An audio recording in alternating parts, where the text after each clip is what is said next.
In the previous video I talked about some good melee spams, sword rushes, and how to counter them. Here I will talk about the top 3 skirmishing factions in my opinion. And one of them is Parthia.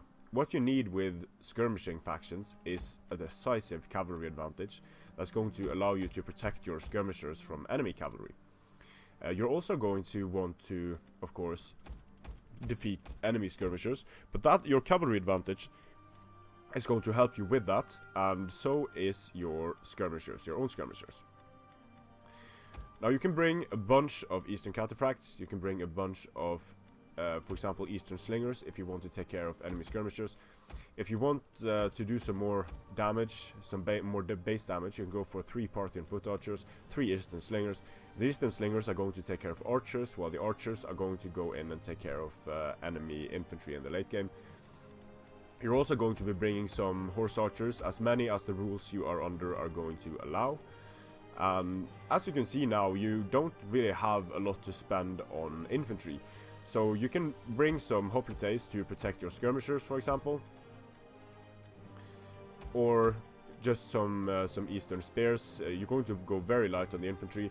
And these builds are pure skirmish builds, so they're not balanced. That's why there is so little infantry in this army.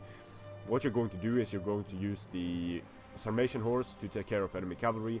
You're going to use the Eastern Cataphracts to also take care of enemy cavalry and protect your skirmishers, while they're able to do a lot of damage to the enemy line. Parthia is very good for this because they have the cheap Eastern Cataphracts. They have the very good Mercenary Sarmatian Horse that have access to heavy shot and have 40 missile damage for 360. It's a very cheap, very good unit. And you also have access to the Eastern Slingers that have good shields, and the Parthian Foot Archers that have a high amount of missile damage and also have precision shots, so this can be a pretty nice skirmish build. Armenia is also a decent skirmish faction. Armenia doesn't have the greatest generals options because the Asset Knights are useless, the Royal Cataphracts are too expensive, so you can have a Noble Spearman general. You can either have you can go for some very cheap, 6 very cheap Eastern Archers. These units will lose to most enemy skirmishers, but they are very deadly against cavalry and against enemy infantry. So what you can do is you can use your cavalry to protect the Eastern Archers. Then you can, with Armenia, you can also have some access. You have the Horse Archers, decent units. They only have 35 missile damage, so that's something to be aware of. Then you can have some spears, or you can just go for a few axe units. You're going to have very little funds to spend on your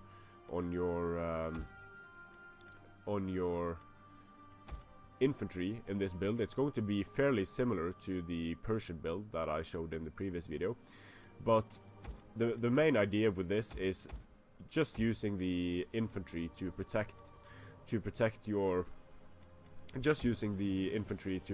skirmisher for a bit, maybe using the cataphracts and the Persian cavalry to protect the skirmishers while they do the damage they need, and then using the Eastern Cataphracts and the Persian cavalry for cycle charging the enemy units that are remaining. So these skirmish builds can be very useful when used against enemy builds that rely on a lot of slow heavy infantry, not as many skirmishers, and poor cavalry choices. We also have, I quite like Chimeria, and this is by no means a definite guide to which factions are the best. These are the factions that I like the best for the different purposes. For Chimeria, you can have Noble Horse Archer General. You can bring some Steppe Horse Archers, some Steppe Lancers, unit of Chimeria Heavy Archers, some Steppe Archers. Then you can have quite a lot of good infantry as well, and this is what makes Chimeria so much fun, in my opinion, is that they have the option to go for a lot of good supporting hoplites, and you can bring a lot of good skirmishers, or you can bring some more cavalry. These skirmishers are going to be very vulnerable in to enemy cavalry and to enemy skirmishers, but you're going to use your very fast step lancers in order to move around and try to get at the enemy skirmishers, to try to keep away cavalry while you're keeping your Scythian hoplites in close support, and then doing damage to the enemy cavalry with the noble horse archers and the step horse archers. So this type of build can be very frustrating to face, because when the skirmishers have done damage to your own infantry, then the very good Chimerian noble infantry is going to do extremely well against even enemy elite sword units if they are being fired upon and if they are being closely supported. Now, countering skirmish builds is pretty difficult, because you can't really get to skirmishers very effectively, and you're going to find that your regular strong melee infantry is not going to be able to catch the enemy skirmishers, and if you don't bring strong skirmishing of your own, you can have a problem. But there are a few pretty good ways to counter the enemy skirmish builds, and one of my favorite ways of doing so is picking a faction that has access to both very high armor troops and elite skirmishers that are able to counter especially enemy archers. So in the Carthage is a good faction to use against these factions, because they have the mercenary Balearic slingers. The mercenary Balearic slingers are slightly worse than the Rhodian slingers, but still very good slinger units. Carthage can also bring some nice cheap cavalry to chase down the enemy skirmishers. You're not really going to engage the enemy cavalry with such a build.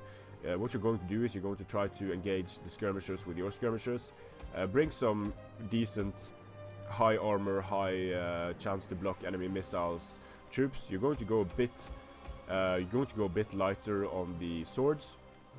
You can bring some pikes to hold down your center to protect your own skirmishers from the enemy cavalry. If you're bringing pikes, you can go for less of the Carthaginian hoplites. Then you can bring some close range skirmishing support in the form of mercenary Iberian swords that are going to protect your cavalry on the flanks, and that are going to, when the cavalry engagements start happening, they're going to pour down the fire and do a lot of damage with their high armor penetration javelins. So that can be useful. You have the infantry to deal with the enemy infantry, you have spears to deal with enemy. You can even go for more spears, or if you want to ditch the pikes altogether. What you need to be aware of if you ditch the pikes altogether is that it's going to be difficult to stop charges from units like cataphracts.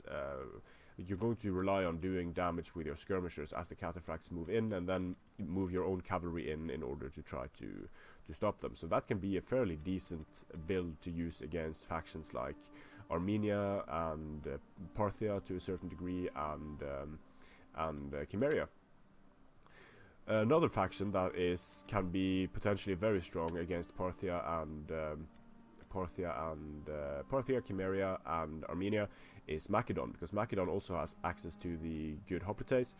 They have access to royal peltas that can serve in a dual role as both skirmishers and as good melee infantry. You have access to the very good mercenary Rhodian slingers that are going to be able to eat entire skirmish lines alive with their high amount of shots per minute and their shields. For cavalry, you can go for some mercenary Thracian cavalry to chase away enemy horse archers. They have shields and they can also engage the enemy horse archers in melee. Or you can just go for cheap citizen cavalry or citizen cavalry, because you're not really going to be able to do much against the eastern cataphracts other than tying them down and defeating them in melee with your spears. So Thureos spears, very useful as well. You can use the Thureos to throw javelins and then to rush into melee. So militia hoplites, very useful as speed bump units and as meat shield units against Parthia, Armenia, and Chimeria. They're going to be able to soak up a lot of fire and make the enemy spend its missiles. If you don't want to go the pike route, you can go the hoplite route and use hoplites as your center. You could run into trouble if you're up against axes with this type of build. I think it's always nice to have at least some thorax swords. So what builds like these are going to enable you to do, you're going to be able to screen against the horse archers with your militia hoplites. You're going to be able to tie down incoming cataphracts and stop their charges with citizen cavalry. and after that you're going to be able to follow up with spears, and you're going to be able to shower the incoming cataphracts with your both slingers and your Thoreo spears, and you should be able to win a lot of skirmishing engagements just with the mercenary Rhodian slingers if you play it smart. But not spreading out against skirmish factions can be a very good idea, because if you spread out, they'll be able to engage your units piecemeal and defeat them that way. Another faction that can do very well against the skirmish heavy factions is going to be the Seleucids and Bactria, but I'm going to pick maybe not the strongest choice, but a choice that I quite like against skirmish heavy factions, because it can be surprising, and in competitive play this is not the best way of doing it, because the Suebi is a very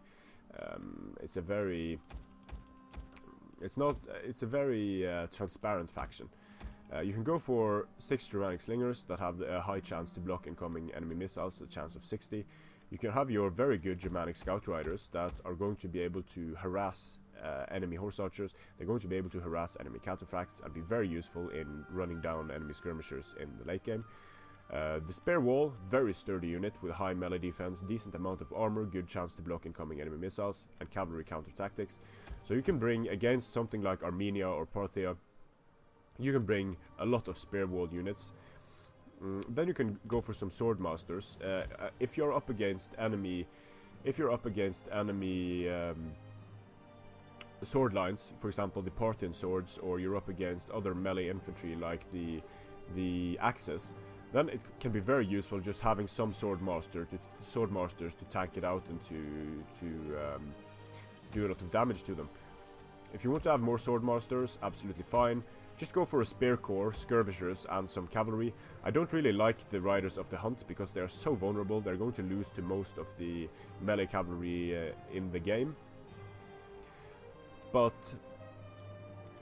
a setup like this can be very nice in protecting your Germanic slingers, having the spear wall with cavalry counter tactics on. So this is going to... The Germanic slingers are going to counter most of the skirmishers in the game due to being able to absorb a lot of fire.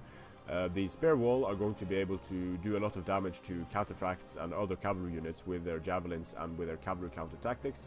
They also have the shield screen and a decent bonus against large, not a great bonus against large.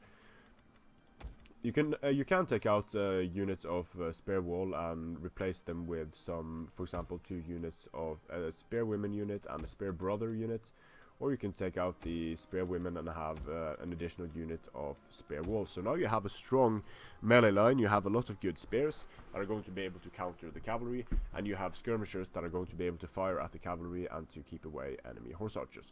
So this can absolutely work, but although the army is not as sturdy as the other options I showed you. Strength and honor.